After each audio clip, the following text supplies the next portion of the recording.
저 도적 회개하고서 고열에 씻었네. 저 도적 같은 이 몸도 죄 씻길 원하네. 죄 씻길 원하네. 아멘. 죄 씻길 원하네. 죄 씻길 원하네. 저 도적 같은 이 몸 죄 씻길 원하네. 죄 속함받은 백성은 속함받은 백성은 영생을 얻겠네. 샘솟듯 하는 피건새 한없이 크도다. 아멘. 크도다. 한없이 크도다. 한없이 크도다. 샘솟듯 하는 피건새 한없이 크도다. 한없이 크도다.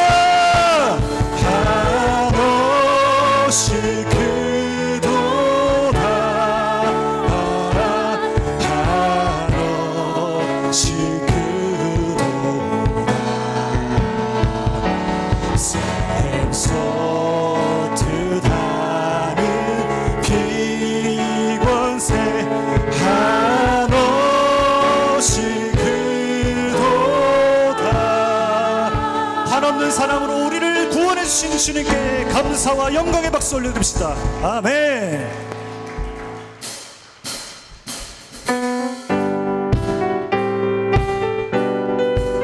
우리에게 기쁨과 소망을 주신 주 예수 그리스도 찬양을 여드립니다. 주 예수, 주 예수 내 맘에 들어와 계시는 변하여 새 사람 되고 나를 바라던 참빛을 찾음도 주 예수 내 맘에 오시. 주 예수 내 맘에 오시. 주 예수 내 맘에 오시. 믿음 내 맘에 넘치는 주 예수 내 맘에 2절 찬양합니다. 주 예수 내 맘에 들어와 계시는 망령된 행실을 끊고 보다 더 넘어던 내 죄가 눈보다 더 희어졌네. 주 예수 내 맘에 오시. 주 예수 내 맘에 오시. 믿음 내 맘에 기쁨이 넘치는 주 예수 내 맘에 3절 찬양합니다. 내 맘에 소망을 든든히 가지는 주 예수 내 맘에 오시. 의심의 구름이 사라져버림도 주 예수 내 맘에 오. 주 예수, 주 예수 내 맘에 오시. 주 예수 내 맘에 오시. 믿음 내 맘에 기쁨이 넘치는 주 예수, 주 예수 내 맘에 오심. 주 예수 내 맘에 오심. 주 예수 내 맘에 오심. 믿음 내 맘에 기쁨이 넘치는 예수 내 마음 내가 매일 기쁘게 순례의 길 행하는 주의 팔이 나를 항복함이요 내가 주의 근복을 받는 참된 비결은 주의 영이 함께함이라 성령이 계시네 할렐루야 함께 하시네 좁은 길을 걸으며 밤낮 기뻐하는 것 주의 영이 함께하 전에 죄에 빠져서 평안함이 없을 때 예수 십자가의 공로 힘입어 그 발 아래 엎드려 참된 평화 얻으는 주의 영이 우리 3절 찬양합니다. 나와 동행하시고 모든 염려하시니 나는 숲의 새와 같이 기쁘다 아멘 내가 기쁜 마음으로 주의 뜻을 행하는 주의 영이 함께함이 성령이 계시네 할렐루야 함께 하시네 좁은 길을 걸으며 밤낮 기뻐하는 것 주의 영이 함께 우리 4절 찬양합니다. 세상 모든 정욕과 나의 모든 정욕은 십자가의 힘으로 수나갔네 모든 밤이 지나고 무거운 짐 벗으니 주의 영이 함께하 우리 믿음으로 고백합니다. 성령이 계시네 할렐루야 함께 하시네 걸으며 밤낮 기뻐하는 것 주의 영 우리 시간 목소리로 찬양합니다. 성령이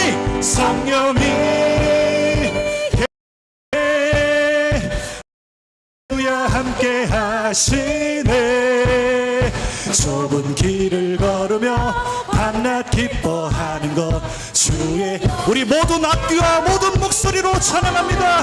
성령이 계시네 할렐루야 함께 하시네 좁은 길을 걸으며 밤낮 기뻐하는 것 주의 영이 함께하 좁은 길을 걸으며 밤낮 기뻐하는 것 주의 영이 좁은 길을 걸으며 밤낮 기뻐하는 것 주의 영이 함께하니라 할렐루야 우리와 함께 하시는 여호와 하나님 지존하신 하나님 찬양 올려드립니다. 홀로 영광 받았소 아멘.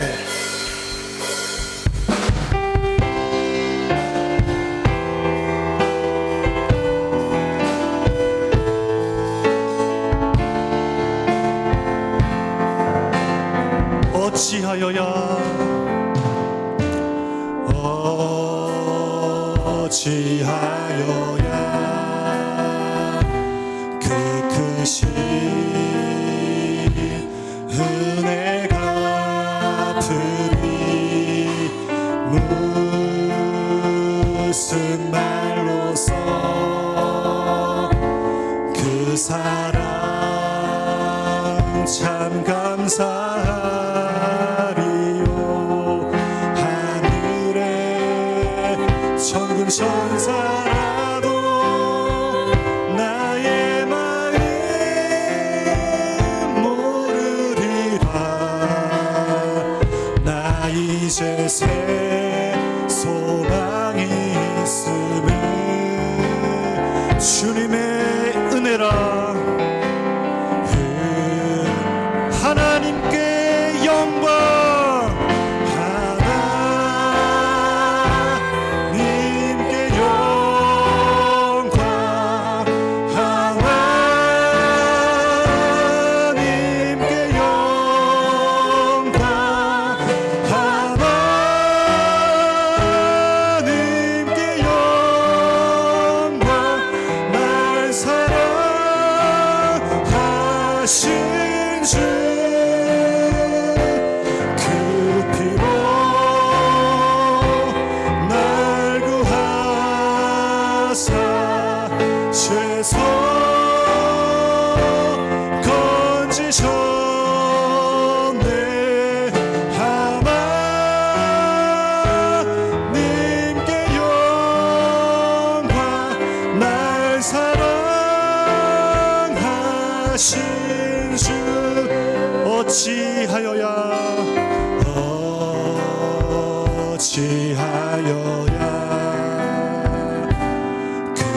크신 은혜 갚으리 무슨 말로써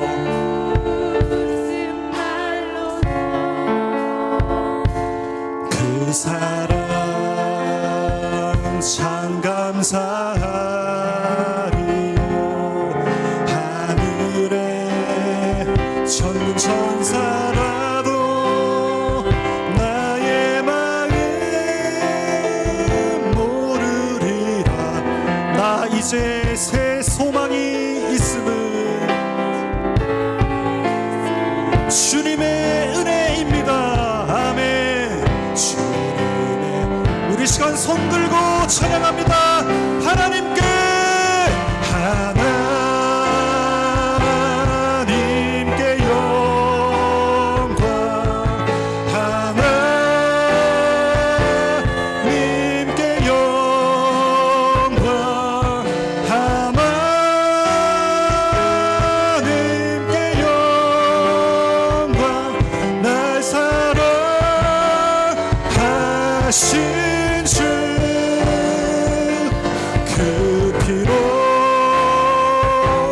날 구하 죄에서 건지셨네 건지셨네 하나님께 영광 날 사랑하신 바치리라 바치리라 모두 나의 일생을 주님께 세상 영광 명예도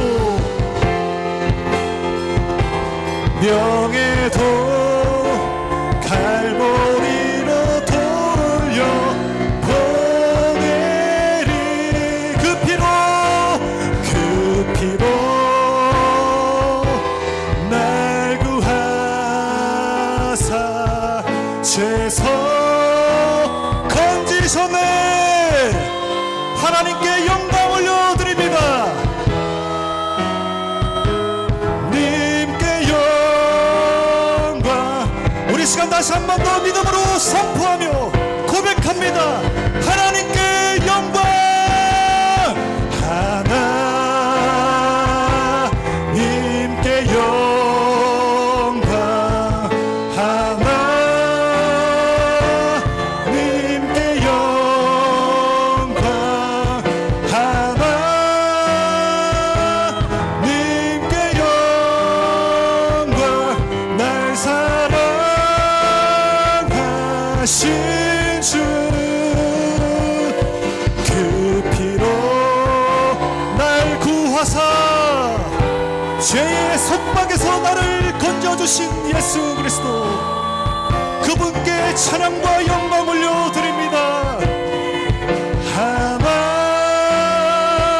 하나님께 영광 날 사랑하신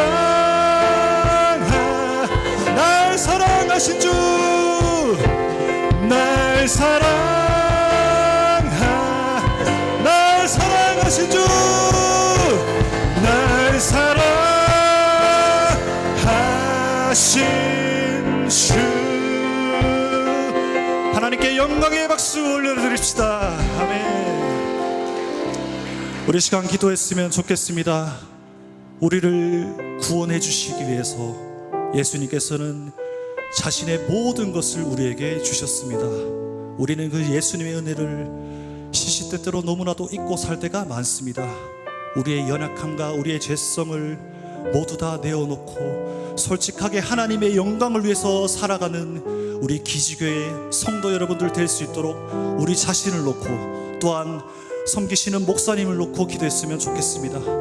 마지막으로 오늘 예배를 두고 담임 목사님 말씀을 증거하실 때 여호와 하나님의 영이 강력하게 임하사 성령님이 원하시는 말씀을 태어나게 하여 주시고 우리가 말씀을 들을 때 겸손함으로 그 말씀을 받아서 삶에서 하나님의 영광을 위해서 살아갈 수 있는 우리들 되게 해달라고 우리 시간 여러 가지 기도 제목들 놓고 다 함께 기도합시다. 주님 한번 외치고 기도하며 나아갑니다. 주님 한번 찾습니다. 주여!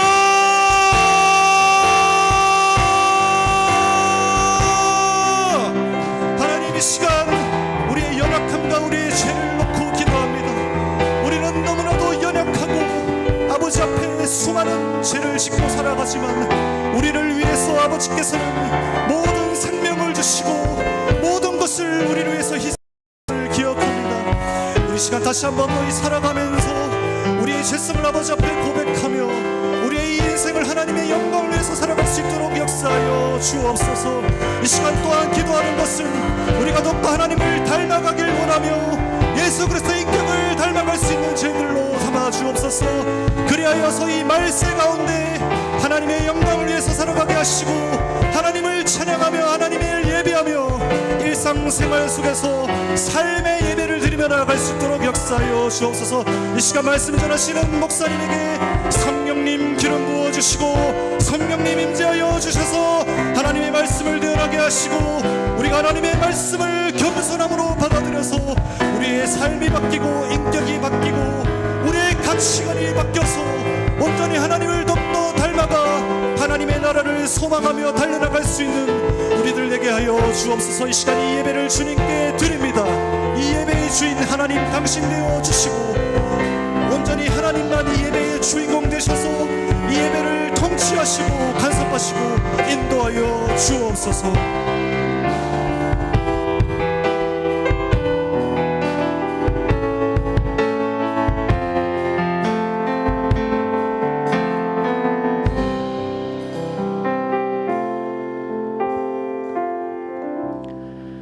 지금도 살아계셔서 우리 예배를 받으시는 하나님 아버지, 은혜와 사랑을 감사합니다.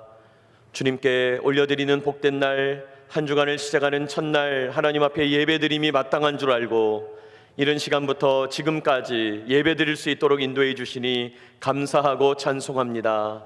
세상에 수많은 사람들이 있지만은 저희들을 선택하여 주시고 주님께 나와 예배드리는 백성으로 든든히 세워주심을 감사하고 찬송합니다. 거룩하신 하나님 아버지, 이 시간 하나님 앞에 예배하며 찬양하며 나아가오니 우리의 경배와 찬양을 받아 주시옵소서. 힘있는 찬양으로 저희들의 영혼을 깨워주시니 감사하고 찬송합니다. 하나님 앞에 찬양하며 영광 돌리며 나아가 주님을 깊이 만나고 또한 이 시간 주님의 말씀 보좌 앞에서 주님 음성 들으며 나에게 말씀하시는 바 주님의 뜻을 깨닫기 원합니다. 역사하여 주시옵소서. 하나님께서 이곳에 함께 모인 귀한 성도들 기억하여 주시고 또 세상으로 파송받기 전 삼터 일터 가정으로 돌아가기 전 하나님 말씀을 붙잡고 더 기도하며 주님 의지하기 위하여 나온 주의 성도들 기억하여 주시며 인도하여 주옵소서. 이 시간 말씀하여 주시옵소서. 우리 드렸던 찬양이 끊어지지 않게 하여 주시고 주셨던 말씀의 여운이 일주일 내내 우리와 함께하게 하시며 또한 삶으로 돌아가서 함께 예레미야를 읽어가며 공동체로 성경을 읽고 묵상할 때 하나님의 뜻을 함께 깨닫고 같은 지점을 바라보며 같은 목표를 향하여 같은 목적을 가지고 주님과 동행하도록 역사하여 주시옵소서. 오늘 우리와 함께 하시고 인도하시는 주님 의지합니다. 이 시간도 동행하여 주시고 예수님의 이름으로 기도하옵. 아멘.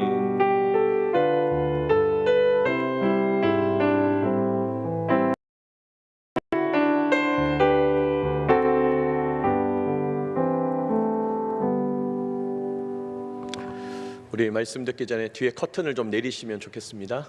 네. 예배 시간에는 커튼을 항상 내려놓으시면 좋겠습니다. 예배 끝나고 올리셔도 되겠습니다. 그리고 저를 물 한 잔만 주셨으면 좋겠습니다. 자, 여러분 들어오실 때 예레미야 읽기 받으셨죠? 유인물 받으셨습니까? 저한테 한번 보여주십시오. 유인물 받으셨나요? 네, 감사합니다. 자, 우리 계속해서 오후 예배 때 우리 예레미야 읽기 시간을 진행하고 있는데 우리 지난 시간에 배웠던 내용을 함께 점검해 보도록 하겠습니다. 우리 오늘 예레미야 읽기 세 번째 시간이 되겠는데요. 지난 시간에 우리 배운 내용들을 잠깐 점검하면 여러분, 이웃의 고통과 재앙은 나를 향한 하나님의 경고임을 기억해야 된다 그랬죠. 저들이 당하는 고통이 왜 나한테 오지 않았는가, 왜 저들은 고통당하는가 묵상하면서 오늘 나를 건강하게 안전하게 보장하시는 하나님의 뜻을 헤아려야 된다. 사명을 가다듬어야 된다. 여러분, 여기 사명을 가다듬는다는 말이 내가 왜 존재하는가, 이걸 다시 한번 깨닫는다는 거예요. 내가 왜 오늘 이 시간 이곳에 존재하는가, 그게 사명이거든요. 내가 하나님 앞에서 오늘 내가 여기서 뭘 하는 것인가, 그걸 깨달아야 된다 그랬습니다. 자, 또 우리 지난 시간에 우상 숭배는요, 산업과 일상을 파괴한다 그랬죠. 여러분, 우상 숭배는 산업과 일상을 파괴하죠. 단순히 우상이 나쁘다, 하나님 미워하신다, 이게 아니라 점점 힘이 없어진다는 거죠. 미래 세대를 집어삼킨다. 그러므로 신앙을 가진다고 하는 것, 우리를 가장 아름다운 삶으로 빚어가는 지름길이 된다. 여러분, 신앙이 있다는 것은 단순히 영적인 부분이 좋고 종교적인 부분이 좀 좋고 그런 차원이 아니라, 신앙이 있다고 하는 것은 우리 삶 전부를 복되게 하는 그런 시간이 된다는 것입니다. 우리 삶 전부를 복되게 한다. 또 우리 지난 시간에 우리의 마음의 묵은 땅을 갈아엎자 그랬어요. 열매 맺는 땅이 되어야 된다. 우리 마음에 가죽을 베어서 새로운 마음을 품어야 된다. 날마다 새롭게 주님을 만나고 의지해야 된다. 우리 이런 내용들을 함께 살펴봤죠. 예레미야서에 나온 말씀입니다. 감사합니다. 마음의 가죽을 베어내야 된다. 마음의 묵은 땅을 뒤집어 갈아엎어야 한다. 우리가 날마다 주님을 져야 된다 그랬어요. 또 우리 지난 시간에 배웠던 내용, 하나님이 주시는 가장 무서운 재앙이 뭐냐? 우리 삶에서 하나님의 질서가 무너지고 사라지는 거죠. 여러분, 우리 하나님은 창조주 하나님이라고 그랬어요. 창조는 하나님의 질서가 펼쳐지는 거라고 그랬습니다. 그런데 우리 삶에서 무서워해야 될 게 뭐냐? 하나님의 질서가 무너지는 거예요. 더 이상 하나님의 역사가 나타나지 않는 거죠. 근데 이런 사람 있죠. 목사님, 저는 하나님의 질서 지금 없는데 잘 살고 있는데요. 근데 그것은 잘 살고 있는 게 아니다. 지금 매우 위기 상태이다. 무너지기 일보 직전이다. 매우 위험한 상태다 그랬어요. 그러니까 여러분, 기도하지 않았는데 잘 되고, 내가 하나님께 간구하지 않는데 일이 술술 풀리고, 내가 하나님 앞에 충성하지 않는데 하나님께서 나를 도우시는 것 같고, 여러분, 그거는 기뻐할 일이 아니에요. 되게 위험한 일이에요. 지금 내가 하나님 앞에서 바르게 가고 있는가 점검해야 합니다. 또 우리 지난 시간에 배운 내용, 오늘도 하나님은 가정을 책임지는 한 사람, 교회를 섬기는 한 를 영적으로 책임지는 한 사람을 찾으신다 그랬어요. 예레미야의 5장에 나오죠. 한 사람을 찾으신다. 여러분, 하나님께서 이스라엘 백성들을 용서하고 싶으신데도 용서할 건덕지가 없어요. 용서할 근거가 없어요. 용서를 하고 싶은데 뭘 근거를 삼을, 한 명이라도 의인이 있어야 되는데 용서하지 못한다. 하나님의 안타까움 묻어나오는 말씀이죠. 우리가 그 한 사람이 되어야 되겠다 시간에 봤습니다. 자, 우리 7월 3주차 지난주 월요일부터 우리가 예레미야 5장 말씀부터 이제 같이 묵상을 했습니다. 여러분, 교재 예레미야 5장 12절부터 나와 있죠. 볼펜을 들고 한번 같이 살펴보기 원합니다. 자, 먼저 5장 12절부터 보시면 하나님께서 이스라엘 백성들의 죄를 지적하죠. 그들이 여호와를 인정하지 아니하며 말하기를 여호와는 계시지 아니하니 재앙이 우리에게 임하지 아니할 것이고, 하나님이란 분은 안 계시고 칼과 기근이란 건 오지 않을 거고, 14절 선지자들이 말하는 거 그거 다 바람 같은 거야. 그거 다 헛된 거야. 의미 없는 거야. 14절 하나님이 그 말씀을 들으시고 그러므로 만군의 여호와께서 이와 같이 말씀하시니라 하면서 줄친 부분 우리 같이 읽어볼까요? 시작. 너희가 이 말을 하였은즉 볼지어다 내가 내 입에 있는 나의 말을 불이 되게 하고 이 백성을 나무가 되게 하여 불사르리라. 백성들이 하나님 앞에서 하나님은 없어, 하나님 존재하시지 않아, 재앙이라는 거 안 올 거야, 우리는 잘 될 거야, 이런 죄를 하고 죄를 짓는데 하나님께서 그것을 심판하신다는 거예요. 특별히 하나님은 어떤 분입니까? 다음 페이지. 불순종의 언어를 심판하시는 하나님이에요. 불순종의 언어를 심판하신다. 예?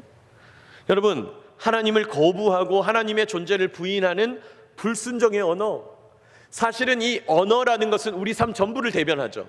여러분, 언어가 생각이 우리의 행동을 결정하거든요. 말을 뱉었으면 그 말대로 해야 되거든요. 사람은 그러니까 이 언어라고 하는 것, 불순종의 언어라는 것은 태도도 불순종하고 자세도 불순종하고 삶도 불순종하고 그냥 삶 전부가 불순종하다, 생각이 삐뚤어졌다 이 말이에요.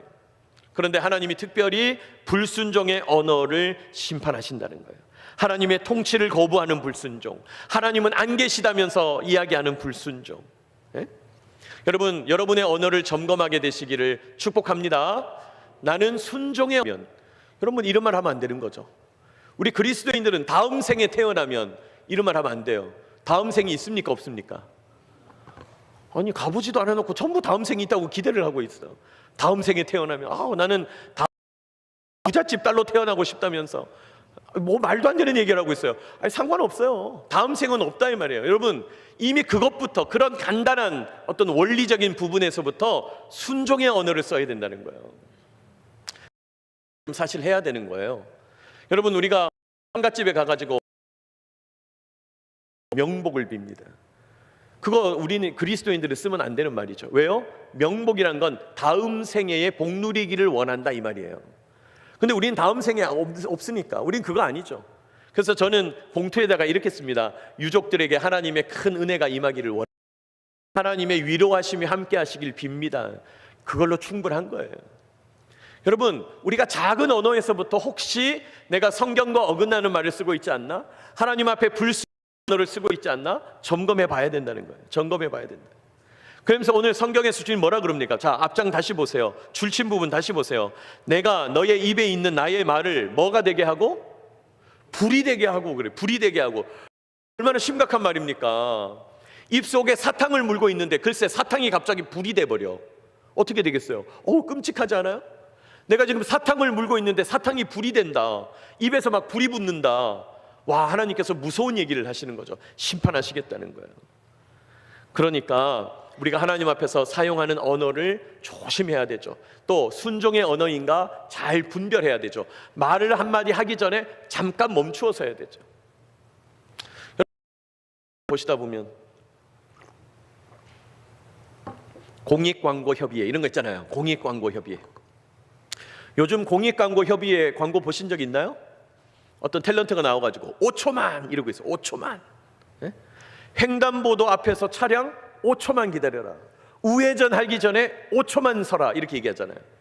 아니 여러분 세상도 어떤 일을 하기 전에 5초만 그러고 있는데 우리도 마찬가지죠.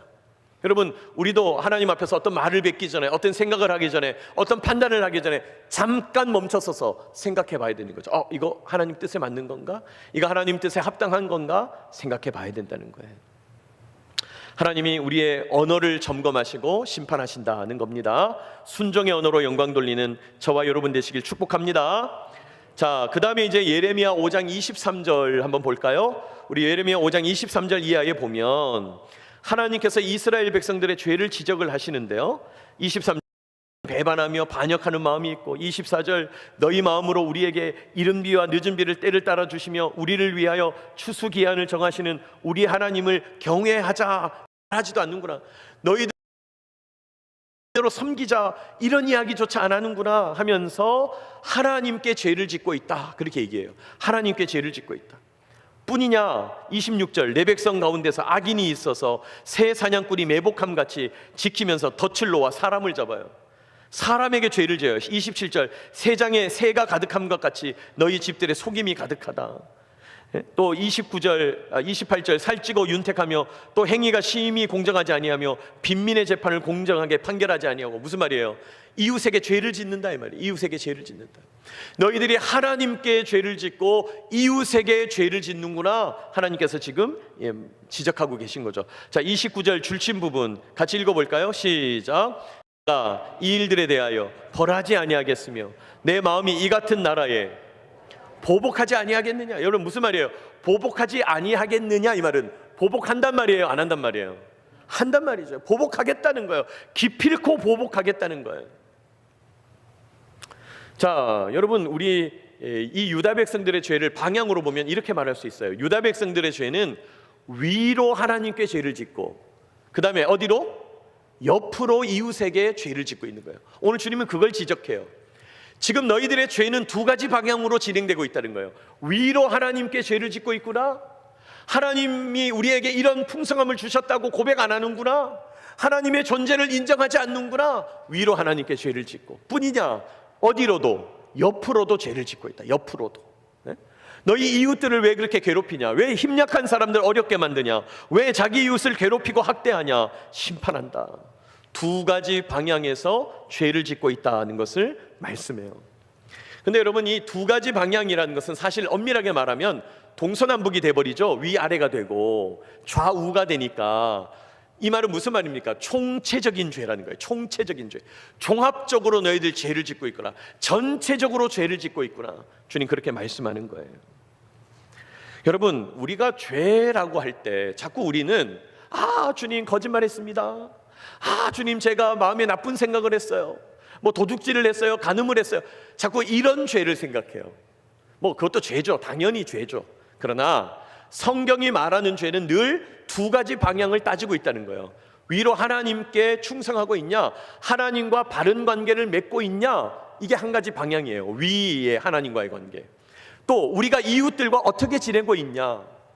심지어 예수님께서 마태복음에 보면 너희들 주님께 예물을 드리러, 제물을 드리러 나왔을 때 이웃과 화해하지 못한 거 생각나면 어떻게 하라? 가가지고 이웃하고 화해한 다음에 와라. 네? 왜요? 하나님과의 관계는 이웃과의 관계와 직간접적으로 연결되어 있어요. 하나님과의 관계하고 이웃과의 관계는 연결되어 있어요. 어떤 분들 옆 사람하고 잘 못 지내, 뭐 자꾸 다퉈, 자꾸 문제요. 근데 나는 예수님은 잘 믿는다. 그럼 불가능하다는 거예요. 그건 어려워요. 왜요? 관계라고 하는 것은 총체적이거든요. 여러분, 내가 이 사람하고도 관계가 좋고 저 사람하고도 관계가 좋은 법이지, 이 사람은 괜찮은데 저 사람은 싫어, 이럴 수는 없다 이 말이에요. 여러분, 우리가 위로 하나님과의 관계가 좋으면 좋을수록 옆으로 우리가 관계가 좋아집니다. 반대로 우리가 이웃들과 아름다운 삶을 지내면 지낼수록 말도 조심하고 절제하고 존중하고 높이고 칭찬하고 이런 아름다운 언어를 쓰면, 좋은 관계를 맺으면 하나님과의 관계도 넓어지는 거예요. 확장되는 거예요. 여러분, 두 가지 방향이 있다는 사실을 꼭 기억해야 합니다. 위로 하나님께 죄를 짓고 있지 않은가, 옆으로 이웃에게 죄를 짓고 있지 않는가 따져봐야 된다는 거예요. 여러분, 하나님을 경외하지 않는 것이 죄이고, 또 여러분, 세상의 관례나 전통, 습관을 따라서 누구를 미워하고 누구를 핍박하고 누구 어렵게 만들고, 그거 죄죠. 그거 죄입니다. 네? 여러분, 예수님 당시에 유대인들이 율법을 지키노라고 이방인들을 막 핍박하는 거, 그것도 죄죠. 아니, 이방인들 문화에 섞이지 말라 그랬지, 이방인들은 잡아 죽여라, 이렇게만 하시는 게 아니다 이 말이에요. 그러니까 우리가 그런 세상에서 당연하게 여겨지는 어떤 관례나 전통 속에서 우리가 죄를 짓고 있지는 않은가 따져봐야 되는 거예요. 생각해 봐야 되는 거예요. 자, 우리가 두 가지 방향에서 우리의 죄를 점검해야 된다 그랬습니다. 자, 그 다음에 이제 예레미야 6장 9절로 한번 갈까요? 유인물에 나와 있는데, 예레미야 6장 9절, 만군의 여호와께서 이와 같이 말씀하시되 포도를 따듯이 그들이 이스라엘의 남은 자를 말갛게 주우리라. 이게 무슨 말이냐면, 하나님께서 보내시는 북방 군대, 갈대아 군대가 이제 유다 나라를 이제 삼켜버릴 건데, 그 갈대아 군대, 북방의 나라 군대가 남아있는 자들, 숨어있는 자들조차도 포도를 그냥 다 따듯이, 포도를 말갛게 주워내듯이 다 색출해서 잡아간다는 거예요.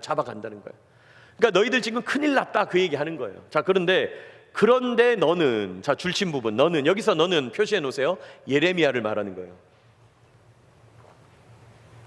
여기서 너는 예레미야예요. 예레미야, 너는 포도 따는 자처럼 네 손을 광주리에 자주 놀려라. 여러분, 이게 무슨 말이에요? 자, 지금 북방 나라에서 와가지고 이스라엘 백성들을 막 다 삼키고 멸망시키고 재앙이 닥쳐지고 심판이 일어나고 포로로 끌려가고 하는데, 어떤 사람들은 막 뿔뿔이 흩어져서 숨었다는 거예요. 남은 자들이 있다는 거예요. 그런데 북방 나라가 그런 사람들까지 찾아가지고 말갛게 포도를 다 주워버리는 것처럼 싹 끌고 갔다는 거예요. 자, 그런데 예레미야, 너는 이런 때일수록 자주 광주리에 손을 열라. 무슨 말이죠? 너도 빨리 열매를 따라는 거예요. 너도 빨리 열매를 따라. 무슨 말이에요? 다른 사람에게 잡혀가기 전 너 한 사람이라도 하나님의 말씀을 예언해가지고 그들을 살려내라 이 말이에요. 그들을 살려내라. 빨리빨리 손을 놀려라. 그들을 살려내라. 자, 예레미야가 이런 말씀을 받으니까 마음속에 기가 좀 차는 거예요. 화가 좀 나는 거예요. 10절 내가 누구에게 말하며, 자 이건 이제 또 예레미야가 누구에게 말하며 누구에게 경책하며 듣게 할꼬. 보라, 그 귀가 할례를 받지 못하였으므로 듣지 못하는도다. 보라, 여호와의 말씀을 그들이 자신들에게 욕으로 여기고 이를 즐겨하지 아니하니. 이렇게 말하죠. 자, 예레미야가 예언을 열심히 했는데 듣는다 안 듣는다? 안 듣는다는 거예요. 예레미야가 지금 너무 속상하다는 거예요. 네? 아니, 하나님은 자꾸 예레미야한테 빨리 놀려서 한 사람이라도 건져내라, 한 사람이라도 포도나무 열매 따듯이 좀 빼내라, 그렇게 말씀하고 있는데 예레미야는 속으로 열불나는 거예요. 아니 하나님, 내가 그렇게 외치는데 반응이 없어요. 반응이 없어요. 그렇게 외치는데 저 이야기를 들어주는 사람이 없어요. 그러면서 뭐라 그래요? 귀에 할례를 안 받았다. 이 귀가 구원 이전이다 이 말이에요. 이 귀가 멀었다 이 말이에요. 엉망진창이다 이 말이에요. 네? 어떻게 이럴 수 있습니까? 예레미야가 막 말하는 거죠. 저는 이 말씀을 묵상하면서 하나님께서 예레미야에게 거룩한 부담감을 주시는구나, 그런 생각을 하게 됐어요. 거룩한 부담감을 주신다. 듣지 않는 유다 백성들을 향해서 네 손을 광주리에 자주자주 놀려라. 거룩한 부담감을 주시는 거죠. 아니, 선포해도 듣지도 않고 하나님께서 심판하신다고 아무리 예언을 해도 그냥 귓등으로도 듣지 않는 그 유다 백성들인데, 하나님은 그럴수록 예레미야에게 어두운 시대일수록, 답답한 형국일수록 더 너 열심히 해야 된다, 더 열심히 너 감당해야 된다, 거룩한 부담감을 주는 거죠. 여러분, 저와 여러분에게도 거룩한 부담감이 필요합니다. 여러분은 어떤 부담감을 가지고 계세요? 어떤 분이 신방을 갔더니 목사님, 우리 애들이 밥을 하도 잘 먹어가지고 막중한 책임감을 느낍니다 막 이러던데. 아니, 그런 부담감도 느껴야 되겠죠. 그런 부담감도 있지만 진짜 부담감은 뭡니까? 시대를 향한 부담감이 있어야 되죠. 시대를 향한 부담감. 예레미야가 그 시대를 향해서 하나님 말씀을 선포했던 것처럼 시대를 향한 부담감이 있어야 돼요. 여러분, 요즘 시대를 바라보면서 거룩한 부담을 느끼고 있나요? 아유, 인간들 저렇다, 하여튼 젊은 것들이 문제야, 이러고 지나지 않습니까? 그러면 안 되죠. 부담을 가져야 되죠. 저 젊은 세대를 어떻게 할까? 우리 자녀 세대를 어떻게 할까? 이 시대가 지금 어떻게 가고 있나?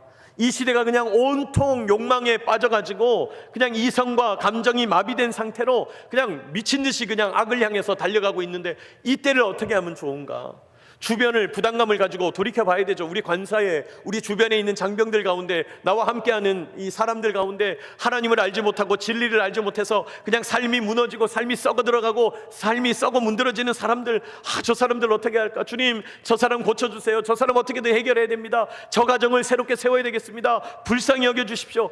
부담감이 있어야죠. 부담감이 있어야죠.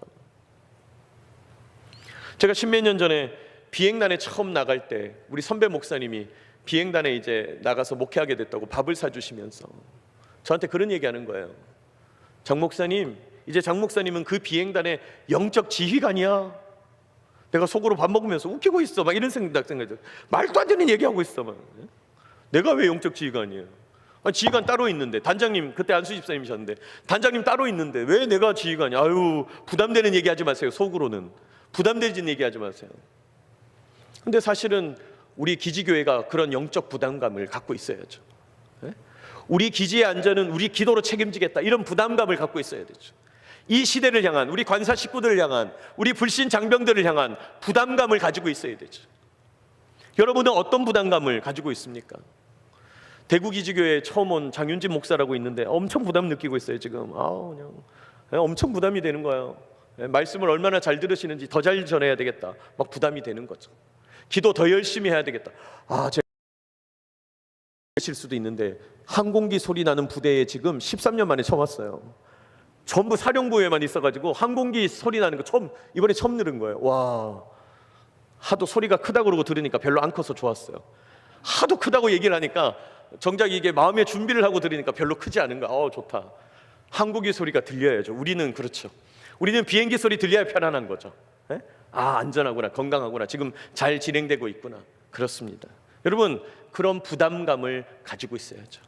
저만 그렇겠습니까? 여러분도 교회를 향한 부담감, 공동체를 향한 부담감, 또 이 기지와 부대를 향한 부담감을 가지게 되시기를 축복합니다. 왜요? 하나님이 여러분의 기도를 통해서, 하나님이 여러분의 삶을 통해서 이곳에 복을 주시거든요. 여러분을 통해서 이곳에 하나님의 은혜를 끼치시거든요. 그런 부담감을 가지고 열심히 포도를 따서 광준이의 손을 놀려야 되죠. 한 영혼 긁어 모으고 한 사람 한 사람 찾아다니고 우리 주변을 살펴봐야 되는 거죠. 하나님의 은혜가 필요한 사람 누구냐, 하나님의 사랑이 필요한 사람 누구냐 찾아봐야 된다는 거예요. 찾아봐야 된다. 여러분, 어두운 시대일수록 하나님은 더 크게 우리에게 거룩한 부담감을 주신다는 것입니다. 자, 예레미야 이제 6장 16절로 넘어갑니다. 예레미야 6장 16절에 보니까 하나님께서 또 이스라엘 백성들의 죄를 쫙 얘기하고 계세요. 막 너 이거 문제고 너 이거 문제고. 지금 여러분, 이 예레미야서는 예레미야서 3, 4, 5, 6장 다 전부 죄 지적의 문제예요. 죄를 지적하시는 내용이에요. 그냥 너희들 엉망이고 너희들이 해서 문제고 막 지적을 하시는 거예요. 자, 그러면서 19절에 주님 이렇게 말씀합니다. 땅이여 들으라. 줄친 부분 시작. 내가 이 백성에게 재앙을 내리리니 이것이 그들의 생각의 결과라. 그들이죠. 생각의 결과. 그러면서 뒤에 뭐라 그럽니까? 그들이 내 말을 듣지 아니하며 내 율법을 거절했다. 여러분, 이 생각의 결과라는 말과 뒤에 나오는 말이 사실 연관이 있는 거거든요. 무슨 말입니까? 우리의 생각이 바르게 세워지려면 하나님의 말씀이 필요하다는 거예요. 제가 지난 시간에 한번 그 말씀 드렸는데, 여러분, 하나님의 말씀을 통해서 하나님께서 우리 삶을 질서로 세운다 그랬잖아요. 우리에게 자꾸 하나님이 말씀을 들려주시면서 내 생각을 교정하고 뭘 해야 될지, 뭘 하면 안 되는지, 어떻게 하면 바꿀 수 있는지, 어떻게 하면 내가 더 나게 나갈 수 있는지를 하나님이 자꾸 교정하신다고요. 수정하신다 이 말이에요. 자, 그러니까 여러분, 우리가 심판을 당한다, 내가 뭐 죄를 지었다, 그 이전에 뭐가 문제냐? 생각이 문제인 거예요. 이 말을 이제 요즘 말로 바꿔 얘기하면 메모해 놓으세요. 관점이 문제인 거예요. 관점. 그러니까 이 말은 너희들이 지금 이 백성들 재앙을 당하는 이유는 관점의 결과다, 이렇게 말해도 된다 이 말이에요. 관점의 결과. 여러분, 이 세상은 관점으로 이루어진다. 제가 수요일 날 그 말씀을 드렸거든요. 이 세상은 다 관점으로 이루어지는 거예요. 믿음으로 이루어지는 거예요. 네? 제가 그 예를 들었잖아요. 여기 지금 설교 듣고 있는 여러분, 제가 목사인 것을 알고 계시죠? 알고 계세요? 저를 목사라고 지금 믿고 말씀을 듣고 있는 거잖아요. 근데 여기 제가 성직 취득 증명서 여러분한테 줘가지고 내가 목사인 걸 인정하는 사람 아무도 없다는 거죠. 여러분, 사실 이전에, 진실 이전에 이 세상은 전부 믿음으로 형성되어 있거든요. 그 믿음이 다른 말로 관점이고 생각이거든요. 그래서 제가 말씀드렸죠. 좋은 사람은 어떤 사람이냐? 좋은 관점을 갖고 있는 사람이라고 했어요. 나쁜 사람은 어떤 사람이냐? 나쁜 관점을 갖고 있는 사람이라고 했어요. 지금 잘하냐 못하냐는 나중 문제예요. 관점은 언젠가 드러나게 돼 있어요. 관점은 언젠가 티가 나게 돼 있어요. 여러분은 좋은 관점을 가지고 있는 좋은 사람입니까? 나쁜 관점을 가지고 있는 나쁜 사람입니까? 여러분, 관점을 잘 분별해야 돼요. 여러분, 이 관점이라는 게 얼마나 놀라우냐면, 상황이 아무리 어두워도 관점이 제대로 서 있으면 승리하게 돼 있어요. 우리가 주변에서, 영화에서, 드라마에서 과거 역사가 많이 듣잖아요. 상황이 너무 어려워요. 나라가 다 망하게 생겼어요. 그런데 어떤 지도자가 나타나서 바른 관점을 설파해요. 백성들이 그 관점을 통해서 다시금 삶을 세워요. 승리하게 되는 거예요. 그러나 아무리 상황이 좋아도 관점이 엉망진창이면 그 나라는 곧 망하게 되는 거예요. 그러니 여러분, 우리는 관점을 돌이켜 봐야 돼요. 관점. 우리의 관점이 왜곡되어 있지 않은가? 우리의 관점이 잘못되어 있지 않은가? 우리의 관점을 잘 점검해야 된다는 거예요. 자, 그게 바로 뒤에 나오는 예레미야 7장 4절 말씀하고도 연결돼요. 자, 바로 이어서 볼까요? 예레미야 7장 4절 줄친 부분. 너희는 이것이 여호와의 성전이라, 여호와의 성전이라, 여호와의 성전이라 하는 뭘 믿지 말라? 거짓말을 믿지 마라. 이 거짓말이야. 다른 말로 하면 거짓 관점이야 이 말이에요. 왜 이게 거짓 관점이냐? 여기 여호와의 성전이라, 여호와의 성전이라 이 말은 당시 유다 예루살렘 백성들이 우리는 율법을 가지고 있는 백성이야. 우리는 성전을 보유하고 있어. 하나님의 율법과 성전을 갖고 있는 우리가 망할 리가 없지. 그래, 우리는 안 망해. 우리는 안 망해. 우리가 죄를 좀 짓지만 우리는 안 망해. 우리가 하나님 앞에서 좀 책망될 일이 있지만 그래, 우리는 안 망해 라고 하는 잘못된 관점을 갖고 있었다는 거예요. 성전이 있으니까, 율법이 있으니까 우리는 안 망할 거라고. 그래서 오늘 주님께서 그게 거짓말이라고 그러는 거예요. 거짓말, 잘못된 관점. 그거 큰일이다. 너희들 잘못된 관점이다. 8절도 보세요. 줄친 부분. 보라, 너희가 무익한 거짓말을 뭐 하도다? 의존하도다. 거짓말에 의지해서 자꾸 뭔가를 생각하고 삶을 사는 거예요. 그러면 안 된다는 거예요. 거짓말이라는 거예요. 여러분, 그러므로 다음 페이지 보시면 우리가 해야 될 게 뭡니까? 거짓을 분별해야 돼요. 거짓을 분별해야 돼요. 여러분, 거짓을 분별하게 되시길 축복합니다. 아까 제가 관점 얘기했잖아요. 좋은 관점이 있고 나쁜 관점이 있다고 그랬어요. 악한 관점이 있고 선한 관점이 있다 그랬어요. 네? 여러분, 관점이 이렇게 다른 거예요. 그런데 거짓 관점이 있다는 거예요. 나쁜 관점, 망하는 관점, 넘어지게 하는 관점, 망가뜨리는 관점이 존재한다는 거예요. 우리가 그걸 분별해야 된다는 거죠. 여러분, 이 세대 우리 자녀들이 사용하는 언어를 가만히 보면 그 나쁜 관점이 투영돼 있죠. 요새 이제 이렇게 상가집 같은 데 가면 우리가 이제 신앙을 갖고 있으니까 그렇지만 뭐 예를 들어서 연예인들 중에 누가 스스로 목숨을 끊었어요. 네? 또 뭐 유명한 사람이 안타깝게 암으로 죽었어. 그러면 요새 기사에 어떻게 나요? 연예 기사 같은 데 보면 뭐 누구누구 하늘의 별이 되다 뭐 이렇게. 말도 안 되는 얘기를 하고 있어요. 어떻게 별이 됩니까? 땅으로 갔을 뿐이지. 그냥 그 육체가 썩어서 이제 화장되어서 땅에 뿌려질 뿐인데 별이 됐다. 막 다른데 위로한다고 이렇게 얘기하죠. 막 손 붙잡고 어머 좋은 데 가셨을 거예요. 좋은 데 가셨을 거예요. 어떻게 알아요 좋은 데 갔는지? 성경은 좋은 데 갔다고 얘기합니까? 아니에요. 한 번 죽는 것은 사람에게 정해진 것이요. 그 후에는 심판이 있으리니. 명확한 말씀이에요. 성경은 명확해요. 여러분, 좋은 데 갔다. 우리는 함부로 얘기할 게 아니에요. 그럼 목사님 장례에 가서 어떻게 하란 말입니까? 아니, 여러분, 장례는 죽은 분을 위해서 가는 게 아니에요. 장례는 살아있는 분을 위해서 가는 거예요. 그럼 위로하면 돼요. 하나님 도와주실 겁니다. 하나님께서 위로해 주시기 빕니다. 우리 그러면 되지 뭘 좋은 데를 갔다고 어떻게 알아요? 여러분, 그거 잘못된 관점이에요. 좋은 데 아니에요. 여러분, 하나님과 이 땅에서부터 관계를 맺고 하나님과 동행하면서 살아가다 죽음의 문을 열고 천국 가는 것이지. 여러분, 이 땅에서부터 하나님 모르는데 저 너머에 가면 좋은 날 온다, 그런 거 없다 이 말이에요. 그래서 우리가 이 땅에서부터 하나님 섬기고 예배하고 하나님과 관계 맺고 하나님과 대화하고 기도하고 말씀 듣는 거예요. 여러분, 그 하나님과의 생명 관계가 죽음 이후로 연결되는 거지. 이 땅에서 그냥 내가 원하는 대로 마음껏 살다가 죽으면 좋은 데 간다? 그건 거짓말이다 이 말이에요. 그건 거짓 관점이에요. 그런 관점이 사람을 망가뜨리는 거예요. 또 어떤 관점이 있습니까? 요새 우리 아이들이 하는 말 중에 이생망 들어보셨어요? 이생망 줄임말이에요. 무슨 줄임말이에요? 이번 생은 망했어. 이게 이생망이에요. 이번 생은 망했어. 내가 태어나 보니까 우리 집 부자가 아니네. 이생망이야. 이번 생은 망했어. 우리 집 부모님이 좀 별로야. 에? 나를 둘러싸고 있는 건 내 외모가 별로야. 키가 작아. 여러분, 우리 아이들을 죽이는 말이죠. 이번 생은 망했어. 그 말이 갖고 있는 말이 뭡니까? 다음 생에 잘 태어나라 이 말이에요. 에? 금수저를 물고 태어나라. 다이아몬드 수저를 물고 태어나라. 그렇지 않다는 거예요. 그건 잘못된 관점이죠. 거짓말입니다. 다음 생은 없는 것이니까요. 여러분, 거짓을 분별할 수 있어야 돼요. 여러분은 신문 이렇게 보고 거짓을 분별합니까? 네?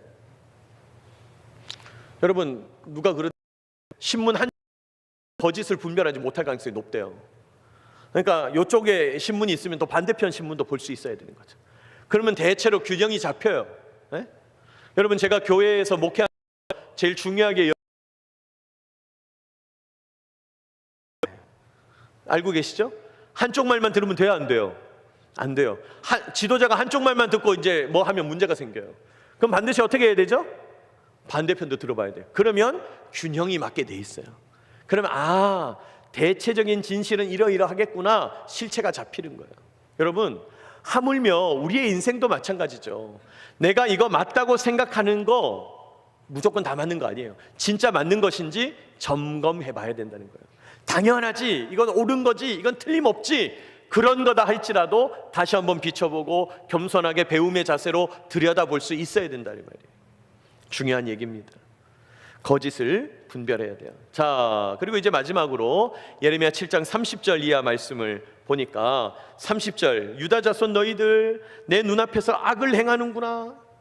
거기 보면 가증한 것을 두어 집을 더럽혔다 이렇게 말해요.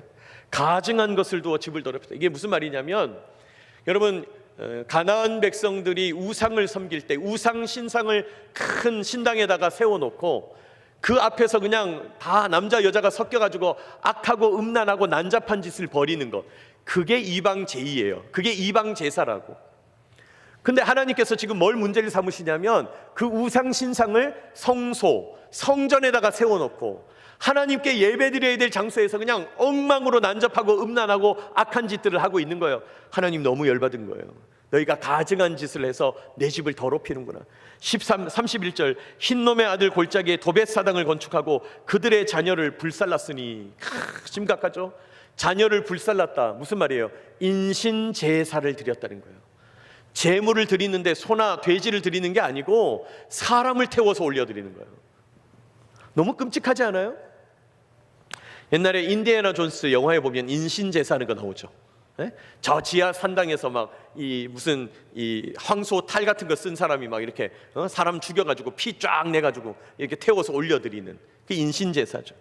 그런데 이스라엘 백성들이 그 짓거리를 하고 있었다 이 말이에요. 이럴 수가 있냐? 하나님께서 이런 우상을 심판하신다. 자, 그러면서 뭐라 그럽니까? 32절, 그러므로 여호와께서 말씀하시니라, 날이 이르면 이것을 도벳이라 하거나 흰놈의 아들 골짜기라 말하지 않고 뭐의 골짜기? 죽임의 골짜기라고 말하니니, 이는 도벳에 자리가 없을 만큼 뭐 했기 때문에? 매장했기 때문에. 무슨 말입니까? 이런 악한 짓, 내가 이 세상에서 욕망을 채우겠다고, 다산과 풍요로 만족하면서 살겠다고, 내가 이 세상에서 뭔가 중요한 가치를 이루겠다고 우상을 막 섬기는 저 악한 이들, 하나님이 싹 죽인다는 거예요. 다 죽이겠다는 거예요. 얼만큼 죽이냐? 매장할 곳이 없을 정도로 죽이겠다는 거예요. 여기 그렇게 나와 있잖아요. 매장할 수 없을 만큼, 자리가 없을 만큼 매장을 했다는 거예요. 다 죽이겠다는 거예요. 자리가 없을 만큼. 근데 재미있는 건 뭡니까? 그 자리가 동일한 자리, 흰놈의 아들 골짜기, 도벳이라고 하는 동일한 자리예요. 뭘 의미합니까? 우상 숭배의 자리가 사실은 바로 죽음의 자리인 거예요. 여러분, 내가 우상을 섬기면서 내 욕망을 채우고 내 만족을 채우고 내가 원하는 것을 이루고, 야 신난다 기쁘다, 내가 원하는 대로 살겠다, 다산과 풍요, 음란과 쾌락, 그렇게 이 세상에서 막 살면 좋을 것 같지. 그러나 그 자리가 바로 죽는 자리다 말이에요. 그 자리가 공동묘지다 이 말이에요. 그 자리가 매장지가 된다 이 말이에요.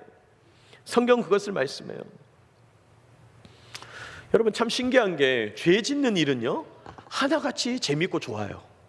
너무 신기하죠? 죄 짓는 일은 하나같이 재미가 있어요.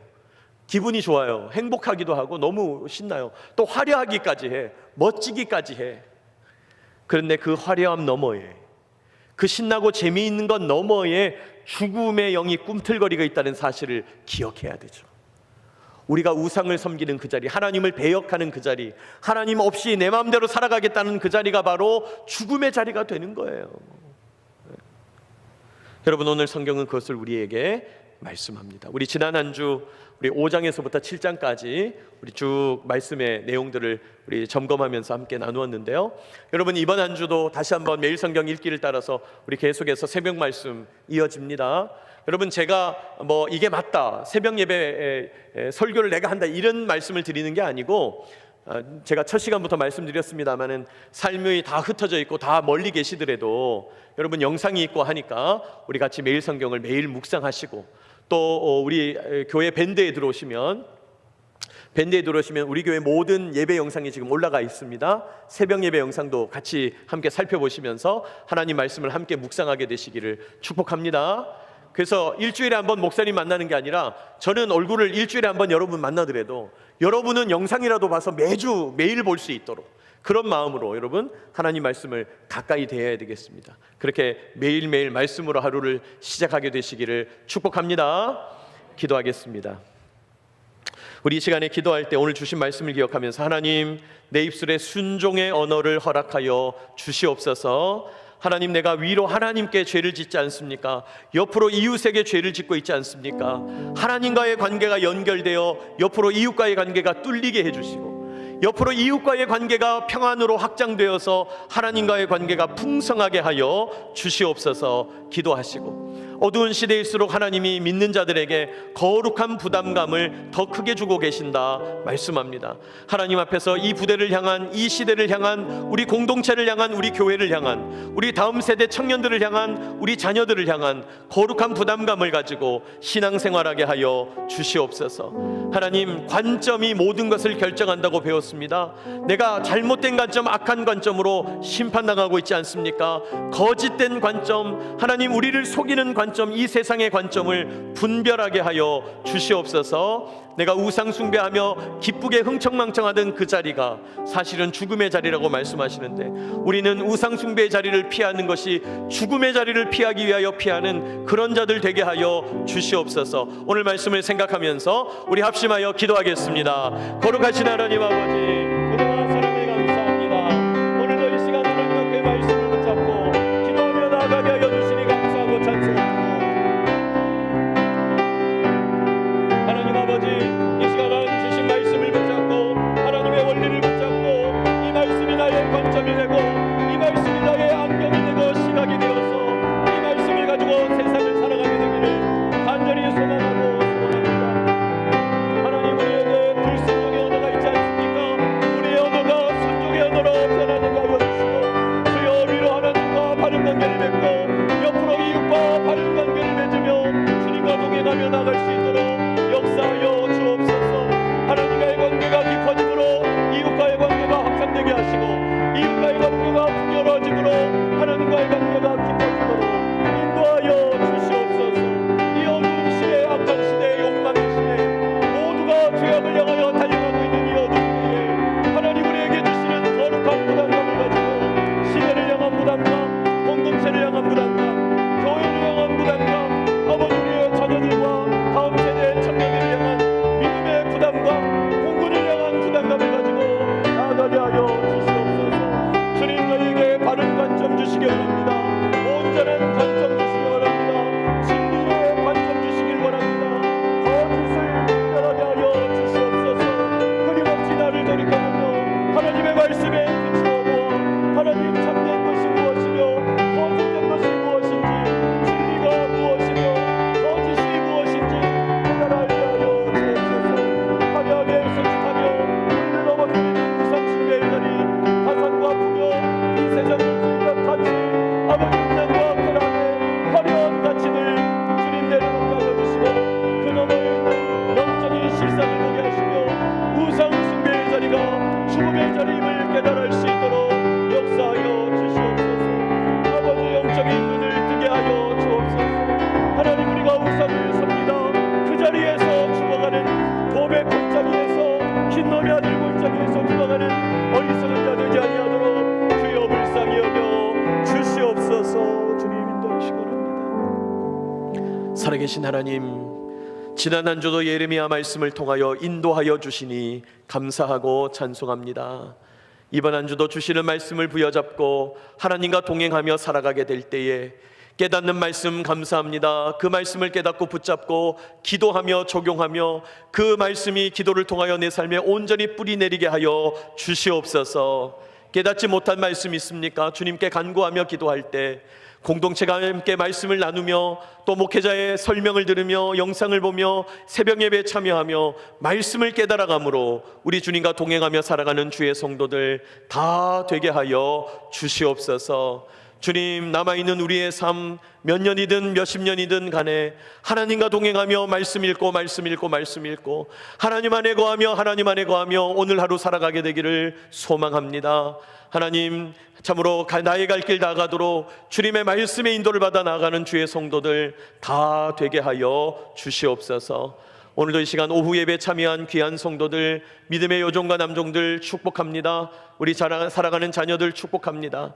하나님, 이들의 삶을 주님께서 주장하여 주시고 이제 하나님 부르셔서 예배하게 하셨고 이제 파송하여 보내셔서 삼터와 일터와 학교와 가정으로 보내시는데 그곳에서도 하나님의 대리 통치자, 하나님을 의지하며 하나님을 섬기며 하나님과 동행하며 하나님과 교제하는 주의 성도들, 하나님의 형상으로 지음받은 복된 존재들 다 되게 하여 주시옵소서. 오늘도 저희와 함께 하실 주님 의지합니다. 예수님의 이름으로 기도하옵고 지금은 우리 주 예수 그리스도의 크신 은혜와 아버지 하나님의 끝없는 사랑과 성령님의 교통케 하심이 이 시간 주님 앞에 말씀을 듣고 이 말씀 붙잡고 기도하며 나아가는 주의 성도들, 주님의 복된 일꾼들 머리머리 위에 늘 함께 하시기를 축원하옵나이다.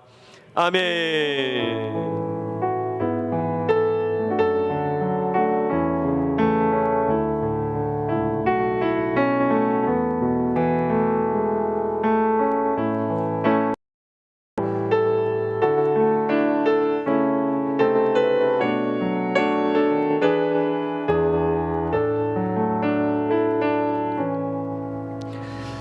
예배를 모두 마쳤습니다. 제가 광고만 짧게 몇 가지 드리겠습니다.